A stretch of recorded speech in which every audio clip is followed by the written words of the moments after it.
we were in negotiations. Investing in real estate, they're winning, they're making money. What's up, everyone? Welcome to the Real Estate Educators Podcast, where we provide the education you can build on. I am your host, Kevin Amolsch. I'm super excited to be doing this podcast. We're now into season 2. I love the podcast because it's a little bit different than some of the other podcasts that I've listened to, in that we help real estate investors and we dig into the content creation around helping them. So if you are an investor or if you're marketing to investors through content, this is the podcast for you. I have a super special guest with me today, Brian. You know, I've been on your podcast. We got to know each other a little bit through that. What I love about you is you've been doing this a long time, 2 decades in the industry, both in real estate and in finance. And something I really want to, and I'm looking forward to digging into today, is your goal, your mission: help 5,000 people make $5,000 a month in passive income. What's up, Brian? Kevin, thank you for the glowing intro. And yeah, you're making me feel old here with we're talking about two decades in the industry. You know what's interesting about that is I have 2 decades in the industry as well, and I'm not supposed to ask, but I asked you your age right before I hit record, and we're like very similar in age. So we both got started super young. You were what, maybe 20, 22 or something like that? Yeah, I was right out of college. I had no idea what I wanted to do with my life, like so many college graduates or people in their early 20s. So my parents started asking around their friends, like, "Hey, will you give my son an informational interview and just, get him off the couch?" So, one of my stepdad's friends ran a subprime mortgage lending company, which got a really bad rap later on. Nowadays that's all taboo, but in 2003, that was like cool, right? Like that was all the rage. Everyone thought they were doing God's work, giving loans to people who otherwise couldn't get them. Yeah, at the end of a summer internship with them, basically the owner sat me down and he said, "Hey, I don't need another loan officer. I've got dozens of loan officers. But my partner and I, who own this company, we do some hard money lending on the side. Do you want to work with us as a loan officer for hard money loans?" So I said, "Yeah, sure. I mean, I don't have anything else going on. Like, why not?" So that was how I got into real estate in the first place, through the hard money lending side of it. Okay, so the subprime loan, I don't think you knew this about me, but I worked in Wall Street for a little while. I was a downtown Denver firm that analyzed mortgage bonds, and the tranches that I was analyzing was all the subprime stuff. And so this was leading up to 2008, which you just alluded to. And I had no idea what was coming. So you were sort of close to that industry or that business at that time too. Yeah, just from a different side of it. Yeah, and then obviously I went into hard money as well. So you and I, we have a lot in common, sounds like. It sounds like it. All right, so you got into hard money lending. You were a lender prior to investing in real estate, it sounds like.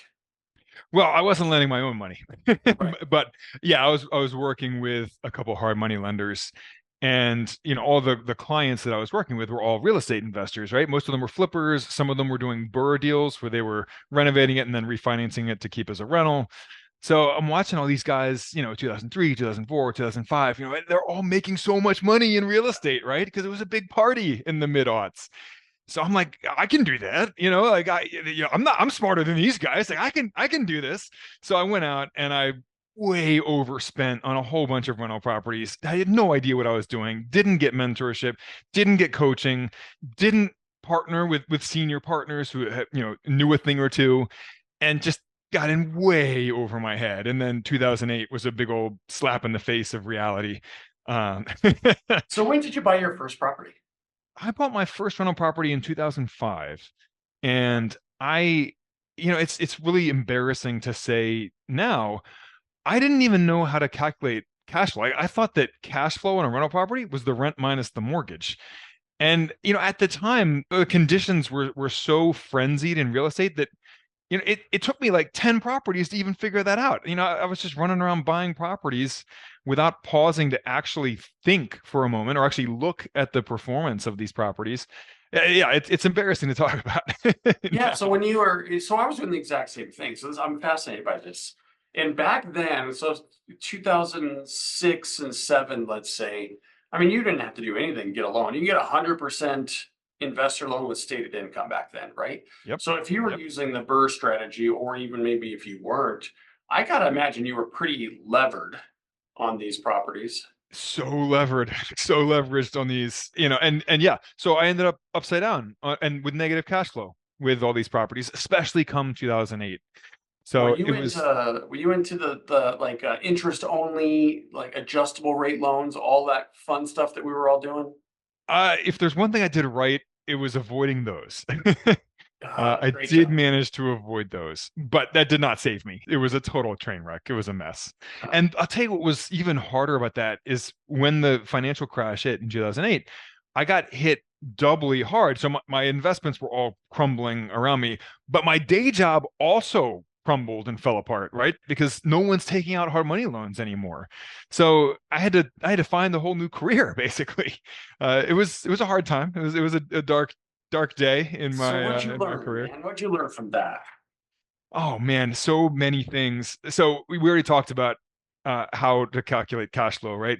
And for anyone out there who is thinking about getting into rental investing, uh, the shorthand that I always tell people just to kind of jog their thought juices about this is the 50% rule, that 50% of the rent is going to go to non-mortgage expenses.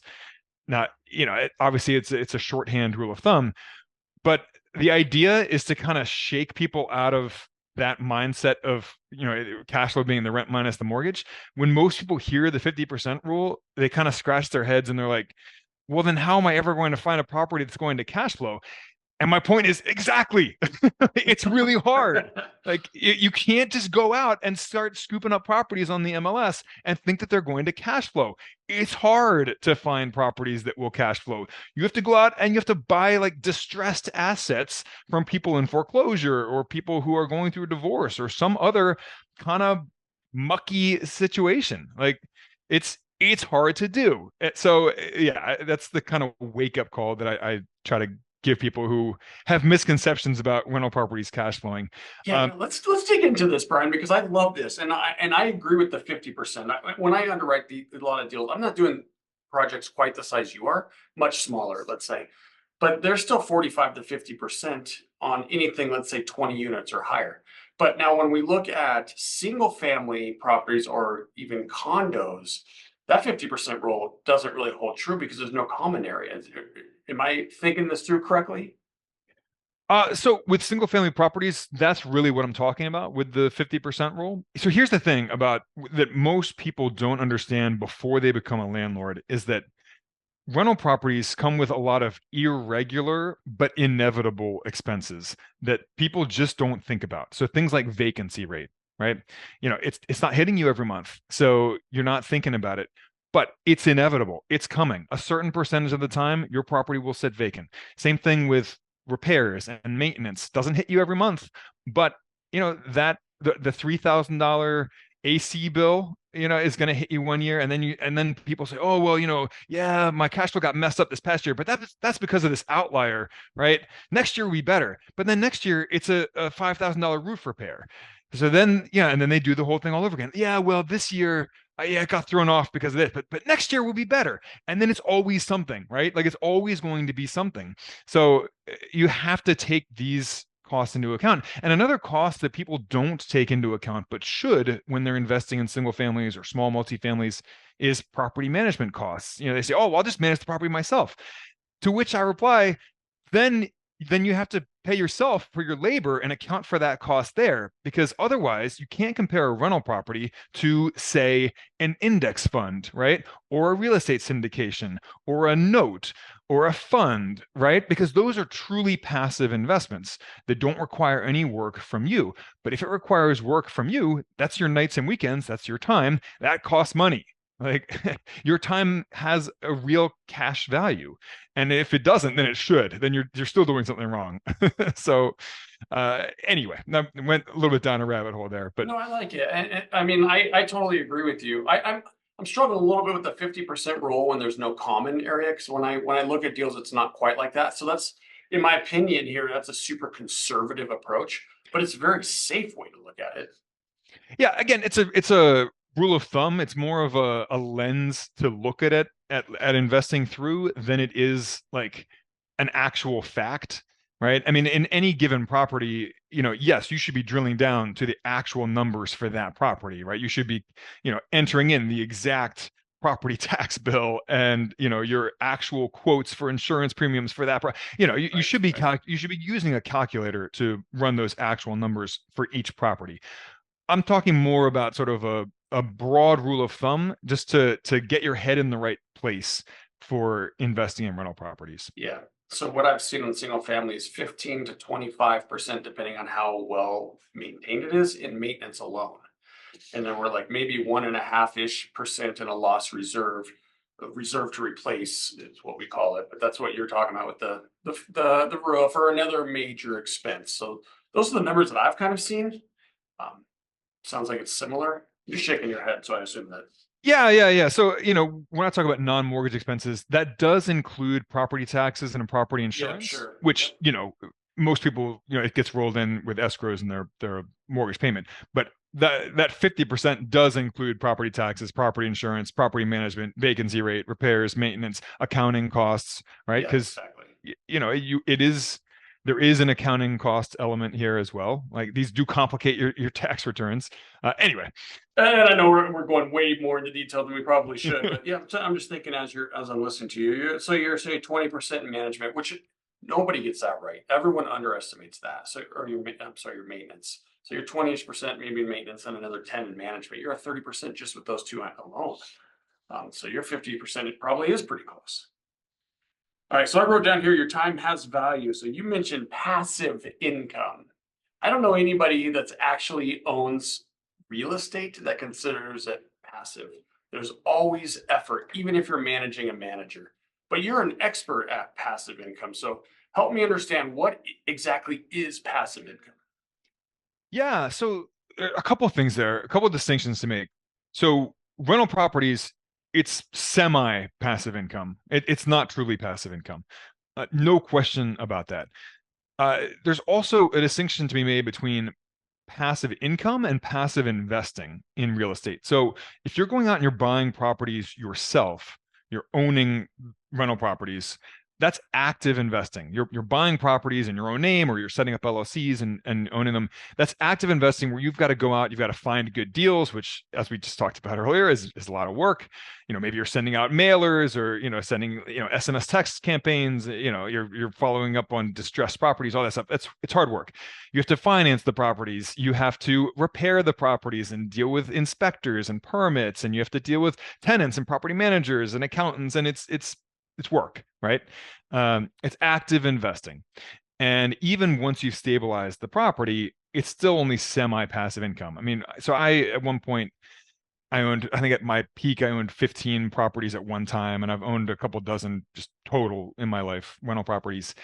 And at the peak, I mean, there was always something going on. Like I couldn't go on vacation without getting phone calls from somebody, right? Whether it's tenants or property managers or contractors.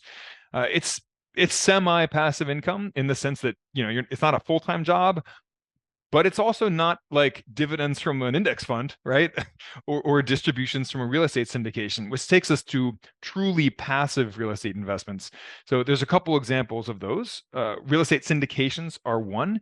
And for anyone who's not familiar with that term, it's much simpler than it sounds. These are just group investments where you have some professional commercial investor who can't afford to buy an entire 200 unit apartment complex or whatever it is on their own. So they bring in silent partners, if you will, limited partners who just want to write a check, right? Who just want to be financial investors in the deal in exchange for fractional ownership in that property. So real estate syndications, one example of truly passive real estate investing. Notes are passive. Private equity real estate funds are passive. Real estate crowdfunding investments are passive. You can go out and buy REITs if you want, publicly traded REITs. Those are totally passive as well. I don't love those because they have too much of a correlation with the stock market at large. So you're not really getting diversification at that point, but it is an option on the table for passive real estate investing. And the thing about REITs is they buy big assets usually, right? And those include office towers, big apartment complexes. And if you look at what's going on right now, Brian, with office towers and big apartment buildings. REITs aren't that safe of a place to be investing, in my opinion. I agree. I So how agree. did so you do a lot of syndications, yes? I think that's what I understood. You have like some investment in over 2,000 units right now. So how did you go from your little single family BRRRR strategy properties back in 2000? When was the first one? 2005 or something? First To where property in you are 2005. now? Yeah. So walk me through that transition. Yeah. So in 2015, my wife and I moved abroad.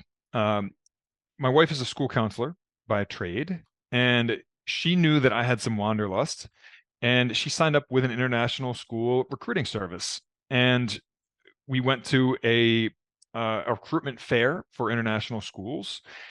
And over the course of that weekend, she got a ton of job offers from schools around the world. And the one that we were most intrigued by was one in Abu Dhabi. So we moved to Abu Dhabi on a 2-year contract for her, thinking that we would just have this little 2-year sabbatical, basically, and then move back to Baltimore, where we're from. That was 9 years ago, and we're still overseas. So, we fell in love with the expat lifestyle. When we moved overseas, it became starkly clear to me just how much I had been subsidizing my rental properties and their returns with my own effort and labor. So, the returns, a lot of the returns on those properties, they hadn't looked good originally. With me, spending my nights and weekends like working on them and subsidizing them. When we moved overseas, it became really clear like just how bad it was when I could no longer subsidize them with my own work and effort. I had property manager, of course, but they weren't doing a very good job. And here's one other thing that no one talks about in rental investing, and that's that with lower end properties, lower income rental properties, they're a lot more work for property management wise, but they bring in less money for property managers. So no, like good property managers, the really high skill ones, don't want to work with those properties. And if you own lower income properties, that leaves you with kind of the dregs of property management. And some people get offended when I say that, but that has been my experience. And that has been the experience of almost every real estate investor that I've ever talked to. So, there are these hidden costs with lower income properties that you just have to be aware of. And that one became really unpleasantly obvious to me at a certain point. So I move abroad, I'm overseas, I've got these properties, they're not performing super well, especially the early ones, from early in my career when I really didn't know what I was doing. um, I got rid of all of them. I washed my hands of all of them. But meanwhile, my partner and I had launched a business where we're teaching real estate investing and property management and all these things. But I didn't own any properties anymore. I was no longer a landlord, and I felt really out of alignment or out of integrity about that.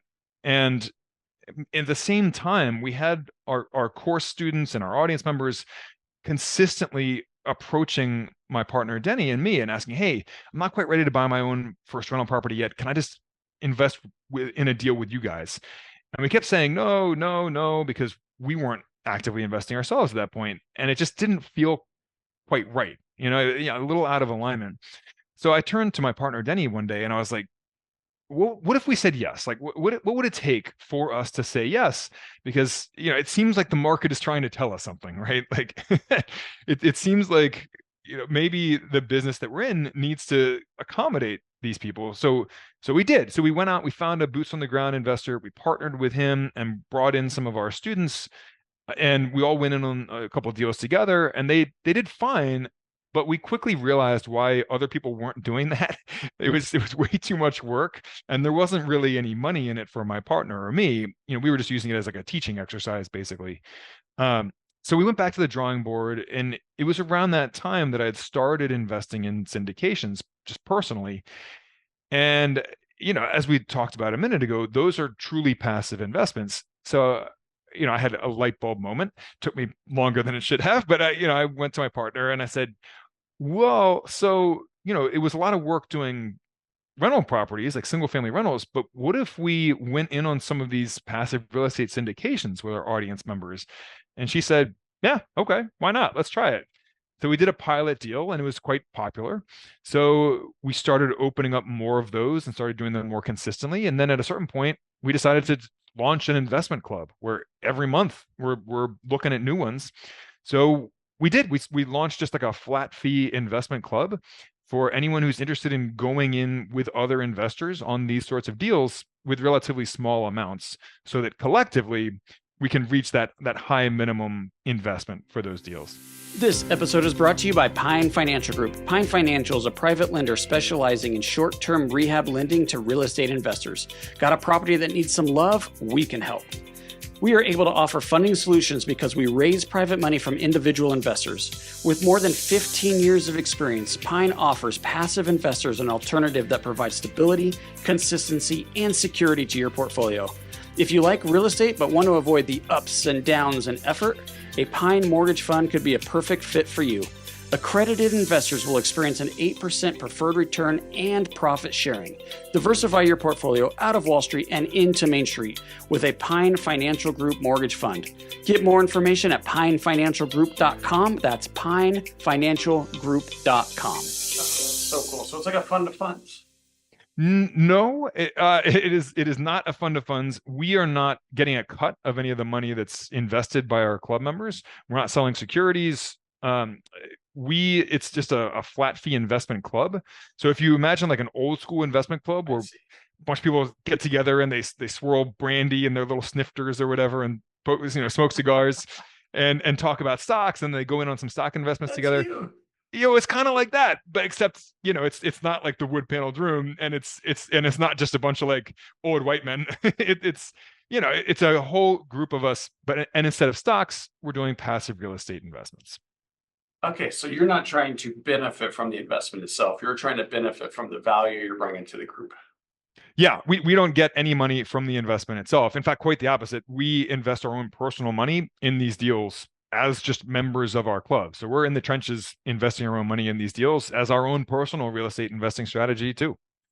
Okay, so I want to dig in here a little bit because Please. When you said, no, we're not trading any securities or doing anything like that, but a fund of funds, the beautiful thing about that is you don't need license and you can get compensated. You get compensated through a management of the fund, and then so you're getting compensated for the management fees, right? And then you use that money to invest in other syndications. So it's very common and a popular way to pool money together because you don't need the license to do that. At least that's what I'm told from my attorneys. But you're adverse to that. I could tell the way you answered the question. Well, we have to be careful because we don't want to be in a position where we are selling securities. We have looked at the possibility of creating a fund of funds, but then we would have to disclose to our members, like, hey, we are getting a cut of this. Like, this is a security basically.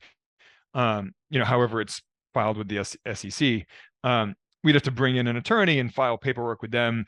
We're not doing any of that right now. It's just a flat fee investment club that we're doing currently. At a certain point, we are interested in creating, especially like a customizable fund, like what Avestor is doing. Something similar to that is what we're looking at, but that's a ways down the road. We're not quite there yet. Yeah. So just to relate this to what I'm going through right now. Now I'm a real estate investor. I invest in syndications as well. I understand how to find them and underwrite them.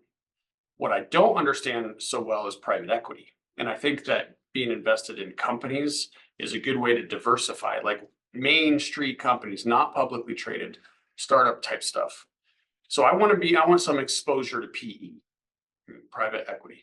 But that's not me. I'm a real estate guy, right? So what I've done is I've found PE funds of funds. And I've got to tell you, Brian, I am so happy to pay someone to manage that and to go out and find the opportunities to underwrite them and put them in the fund. In Denver, it's called the Denver Angels. And I know that there's angel investment clubs all over the world, probably. Sure. And all those are fund of funds. So I think it's a great strategy on either side for you. If you chose to do it, you can get paid and you can help people. And if someone who's not savvy as you should pay you for your benefit you're bringing. Right. And then it's good for the investors too, because then they're getting provided with deals and underwriting and all of that. So I just wanted to share that because it sounds to me like you're thinking about going that direction, but you're a little resistant. But I think it's a huge value, man. I gotta tell you. Well, I appreciate the firsthand experience that you have with it, and maybe I might be picking your brain Yeah. when we when and if we do decide to launch a fund of funds of our own. Well, I do want to dig into this investment club because I remember you talking about it before when we met on your podcast, and I'm very intrigued by it.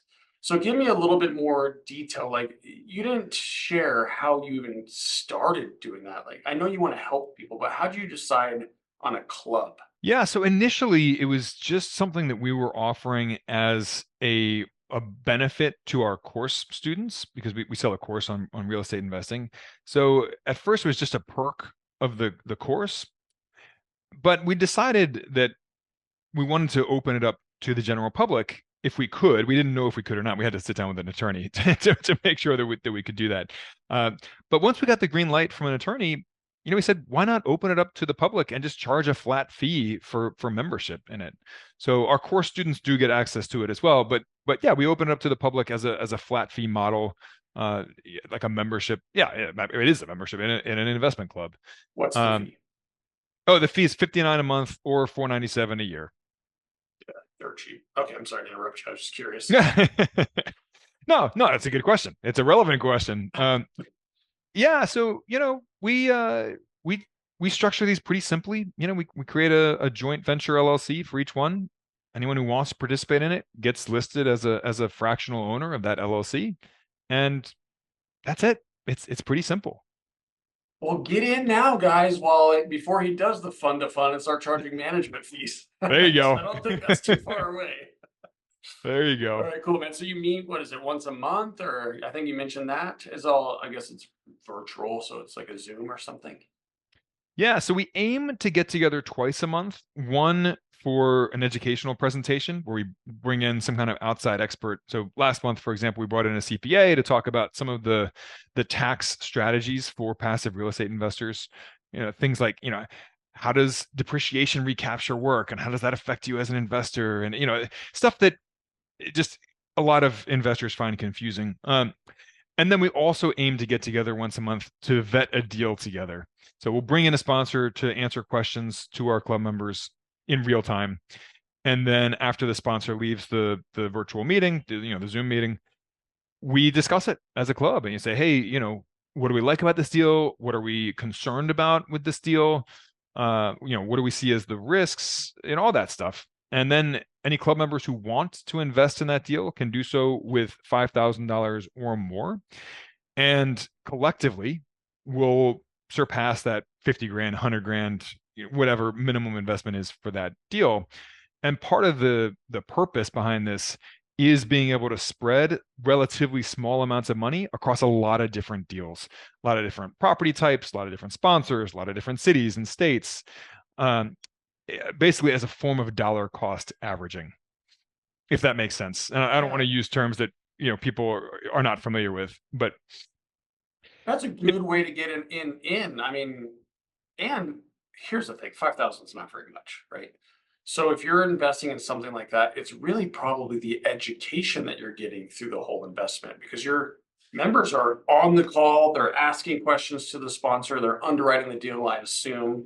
So there's a tremendous amount of knowledge gain, maybe even over the financial gain. Yeah, absolutely. I mean, what we have found is that community element of it is incredibly valuable because every time we vet a deal together as a club, people are asking questions that are brilliant questions that never would have occurred to me, right?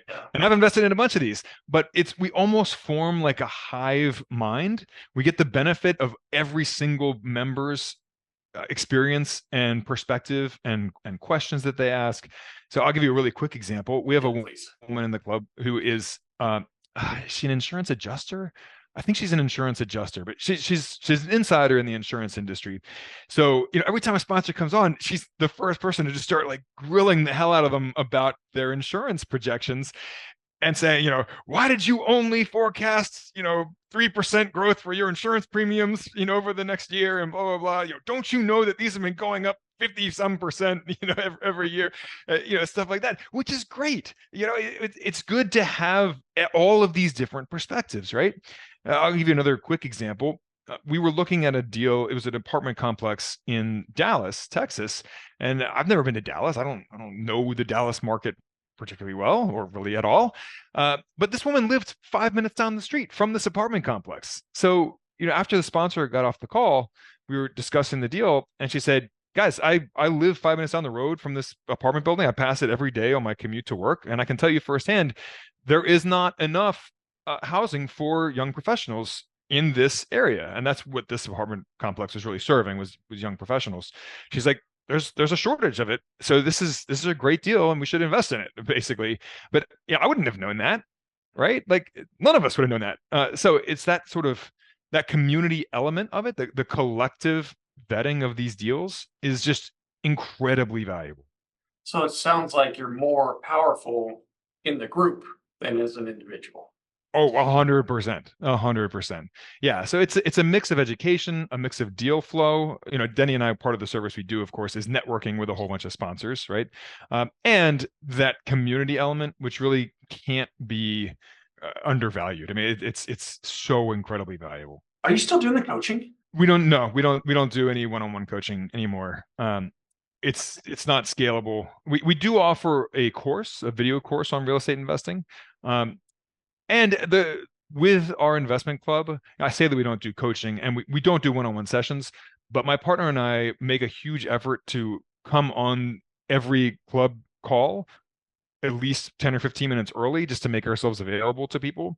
And then we'll stay on at the end in case anyone has any questions for us. So we try to make ourselves as available as we possibly can in real time, for direct conversations without actually having to, block off all these one-on-one calls and meetings. Yeah. I've never got into the coaching thing, Brian, and I get asked a lot if I will mentor people, but I feel the same as you. I like doing deals and it's hard to scale. So I want to help. I want to help as many people as I can, like you do, but it's very difficult to accomplish that, which is why we do the podcasts and the videos and like you do in your group. So you are driving towards your goal of 5,000 people. So where are you at with that? That's a great question. I have no idea. I wish I did because so many of our audience members, we never actually get to talk to face to face, right? A lot of them, they listen to our podcast, they read our blog.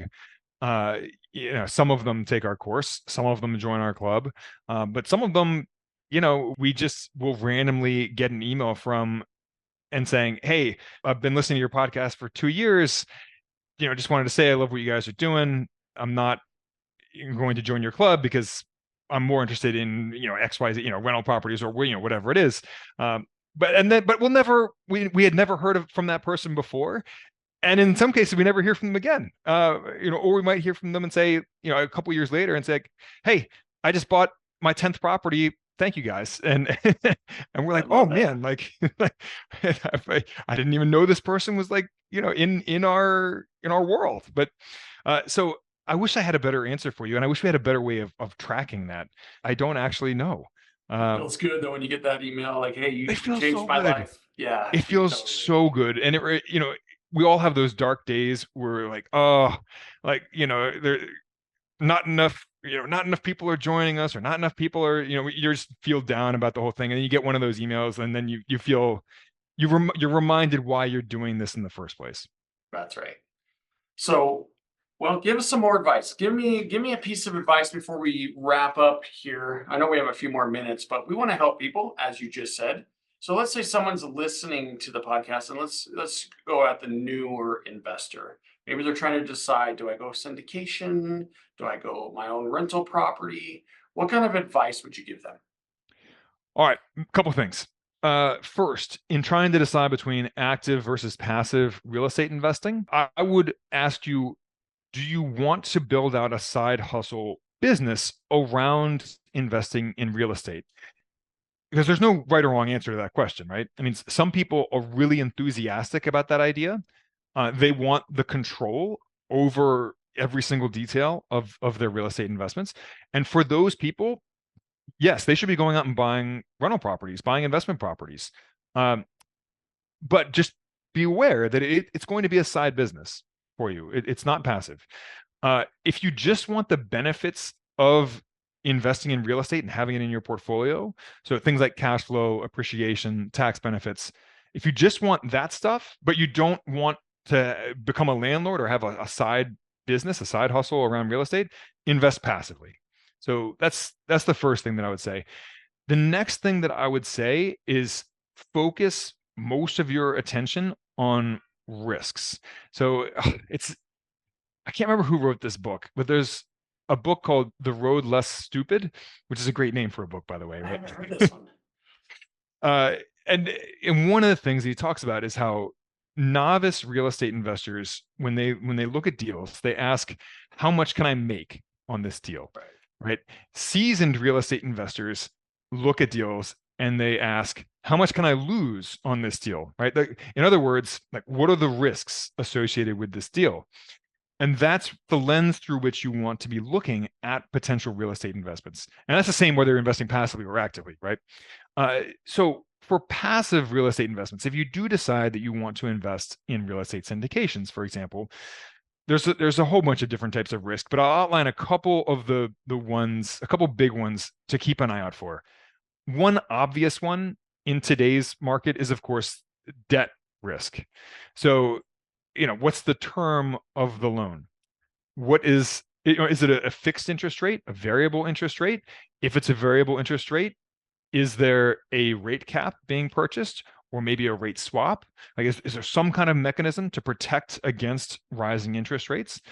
What's the LTV of the loan? So those are all important questions to look at. And I'll just give you, one really quick example here. So we were looking at a deal last year that we ended up not investing in, and one of the reasons we didn't is because it had, I think it was a 2-year bridge loan on it. And my partner and I are looking at each other and we're like, I don't know what the market's going to look like within the next 2 years, right? Like, maybe interest rates will go down, maybe cap rates will go back down, but maybe not, right? And there's a very real chance that they won't. We don't know. And we don't want to gamble on that. Different deal that we did within a month or two later, the sponsor was assuming an old fixed interest loan at 5.1% interest that had another 9 years remaining on it. So, that's a different calculus, right? Like, I don't know what the market's gonna be like over the next 2 or 3 years, but at some point in the next 9 years, there will be a good market for selling, or at the very least refinancing, right? At some point. So you don't need a crystal ball to, for timing that stuff.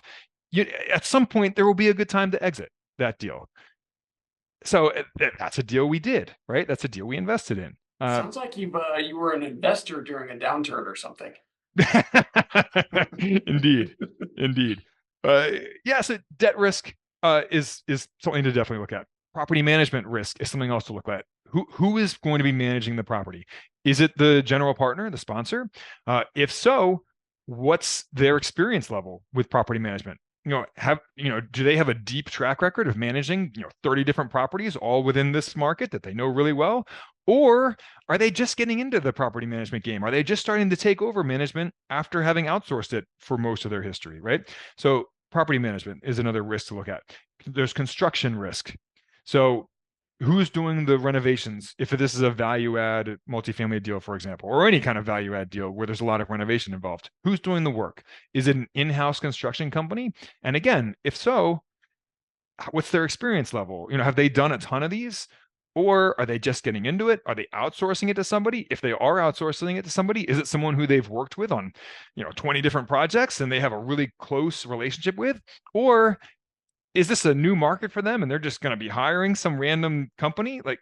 So construction risk is another risk to be looking at. So these are the kinds of risks that you want to be looking at. And I'll list one more, and that's cash flow risk. So this is something that we've seen a lot of over the last year, and we've actually touched on this in this conversation, how a lot of expenses have been rising much faster than rents over the last year or two.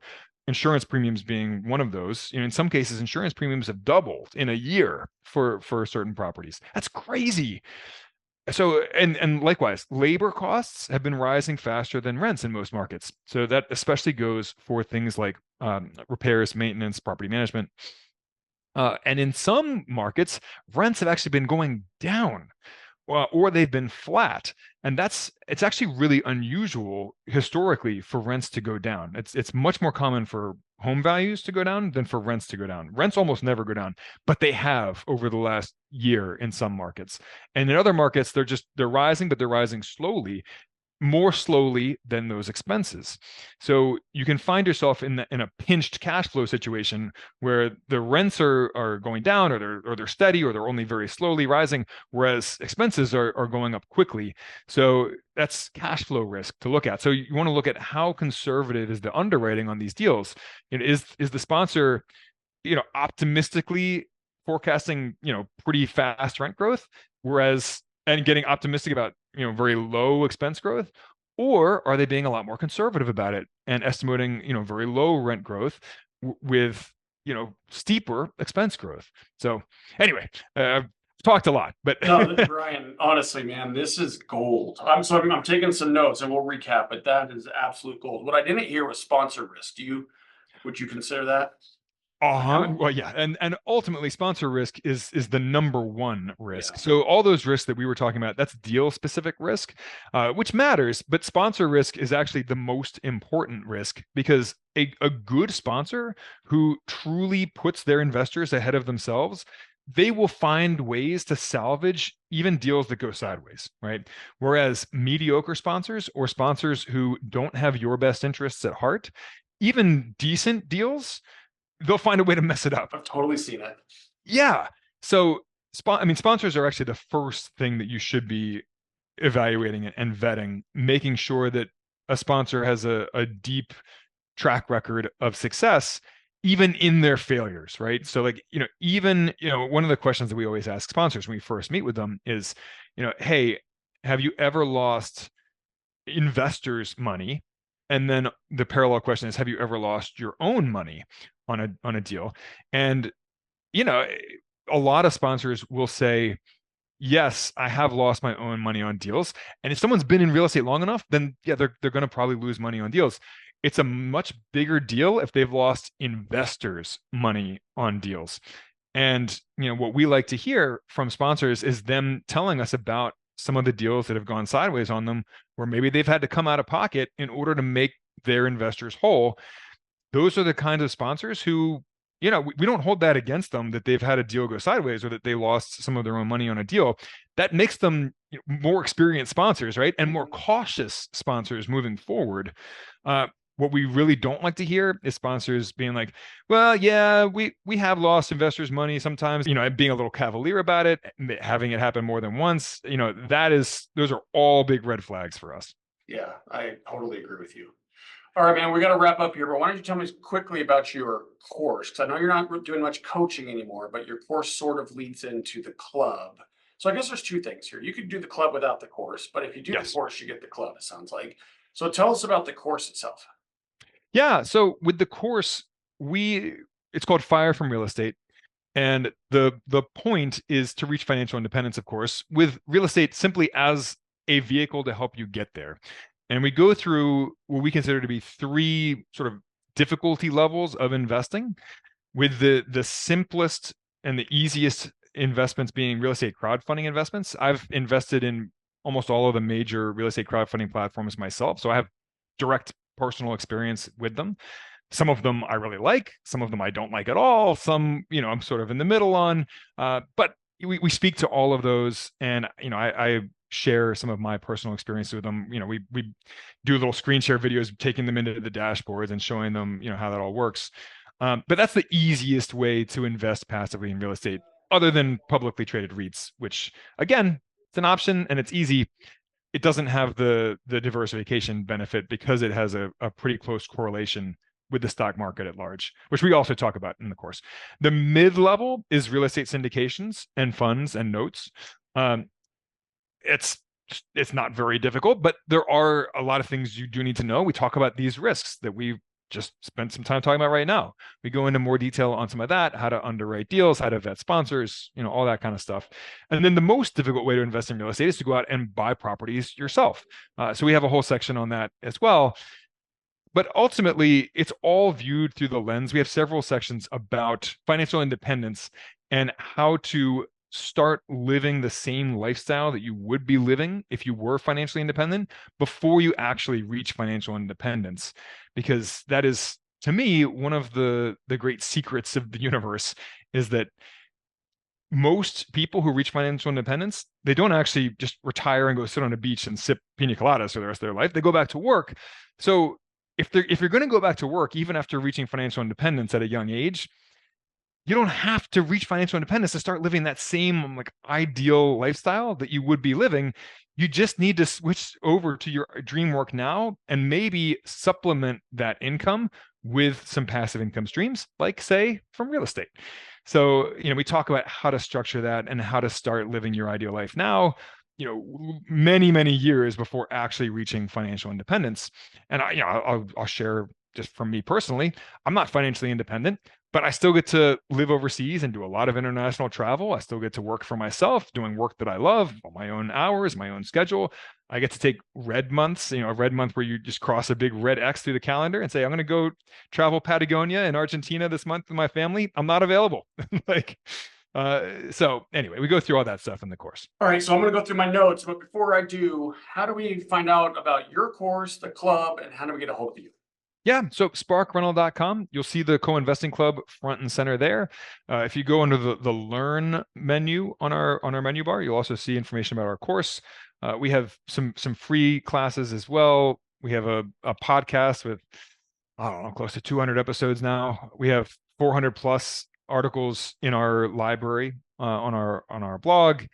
Yeah, we're very easy to reach. Brian@sparkrental.com if you want to reach out to me personally. You can also reach us at support@sparkrental.com and on all the major social media platforms. We especially have a couple large Facebook groups, which are extremely active. We've got close to 50,000 members in one, and we have another with around 8,000 members that's more focused on passive real estate investing. So yeah, there's so many ways for to connect with us. Great job, man. We should have dug into some of that, but we're out of time. So Spark Rental, SPARK rental.com. All right. Tell me how I did as I was listening to you, sucking in the gold. I was taking some notes here, and here's what I learned from you. First, you said you got to make sure you understand cash flow. So that was a mistake you made early on. And then we talked about the 50% rule. Again, to reiterate, the 50% rule is take 50% right off the top, off your gross, before you even account for your principal and interest payments on your loan. Your time has value. So even if you are going to manage the property yourself, you should pay yourself for that. So when you underwrite a deal, add in property management, even if you're the manager. Lower income, I love this one because it's so raw and it's just this is real life. You said lower income brings in, the lower managers because it makes less for the managers. So be careful with the lower income because you're not going to get the top best management companies. A group is obviously way more powerful than an individual, so consider joining the club. Decide if you want, this is for new. If you're a new investor, you got to decide if you want the side hustle. And if you do or don't, there's either way, you still need to focus on risk. And I love what you said, Brian, about, a lot of, you didn't say it like this is my words, but the lesser successful investors focus on return on investment. Successful investors typically focus on return of investment. So if you focus on the return of your money before you return on it, you're going to be much more successful. And you said 5 different risks you should look at: debt risk, property management risk, construction risk, cash flow risk, and finally, your number one risk is sponsor risk. And then as you were talking about your class, I got a lot of notes here. See, Brian? I'm impressed. I really like this one. Dream work is what you said. So you don't need to be financially independent now to live your dream life. And you said you used the words ideal life, and you can do that before your financial independence. Learn how from Brian Davis. All right, man. How did I do? Evan, you did amazing. Thank you so much for having me on the show. This was so much fun. Dude, this is great. I'm glad you made it on. And I think we're going to get on maybe next week or the week after, something like that, and do a couple of YouTube. So you'll be on the YouTube on this longer, 40-minute podcast, but we'll do a couple little 5-minute videos because there's so much in that brain of yours that we want to extract. So I look forward to that. And so thank you so much for coming on, by the way. And for the listener, thank you so much for joining in. If you haven't yet, give us a 5-star review, share it with a friend. I got to share a friend with you today, so share this with a friend. Really help us out. We're trying to help more real estate investors just like you. So I hope you have a great day. Hey guys, I hope you enjoyed this episode as much as I did. If you did, please be sure to follow and leave us a review. Oh yeah, and tell a friend.